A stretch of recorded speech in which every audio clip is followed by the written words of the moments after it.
କେଉଁ ଜିନିଷ କ'ଣ ଭଲ କରେ? ସଜନା ପତ୍ର ରକ୍ତଚାପ ନିୟନ୍ତ୍ରଣ କରେ। ଡାଳିମ୍ବ ତରଳ ଝାଡ଼ା ବନ୍ଦ କରେ। ତୁଳସୀ ପତ୍ର ଥଣ୍ଡା କାଶ କଫ ଭଲ କରେ। ଘିଅକୁଆଁରୀ ମୁଣ୍ଡ ଥଣ୍ଡା ରଖେ। ପୋଦିନା ହଜମ କରାଏ।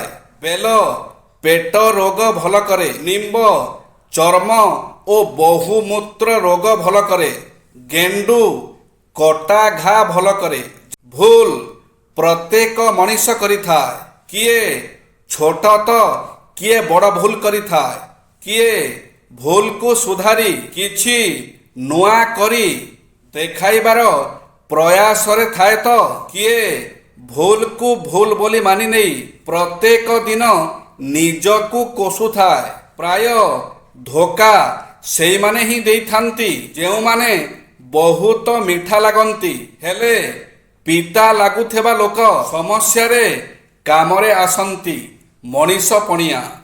जिंदगी का तजुर्बा तो नहीं पर इतना मालूम है छोटा आदमी बड़े मौके पर काम आ जाता है और बड़ा आदमी छोटी सी बात पर औकात दिखा जाता है।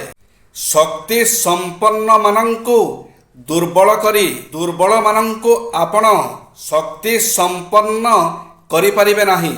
मित व्ययिताकु निरुत्साहित करी आपण समृद्धि आनीपारे नाही। धनी बा वित्तशाली मानंकु आपण धनी करी धनी बा वित्तशाली मानंकु दरिद्र करी आपण दरिद्र मानंकु वित्तशाली करि परिबे नाही। उधार अर्थरे आपण आर्थिक स्वच्छलता आनीपारे नाही। नियुक्तिदाता मानंकर क्षति करी आपण खटिखिया मजदूर मानंकु साहाय्य करि परिबे नाही।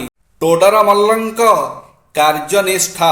सुप्रसिद्ध दैन्य साहित्यिक टोडर मल्ल सेतेबेले निजर प्रसिद्ध ग्रंथ मोक्ष मार्गर रचना करुथिले। दिने जेतेबेले से भोजन करिबाकु बसिले निज मांकु कहिले, मा आजी कौन तरकारी रे आपण लुण पकाइबाकु भूली जाइछंती।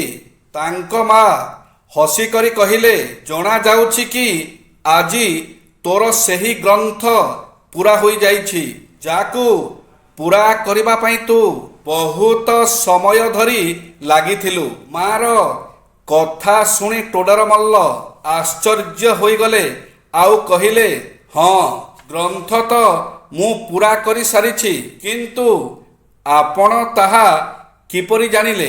तांको मा कहिले, ता एथिपाई कि तरकारी रे लुण तो मु गत 6 मास धरी पकाई नथिली किंतु तार अभाव आजी तोते जणा पड़िला। एथिरु मु भी अनुमान करि नेली। जय श्री जगन्नाथ।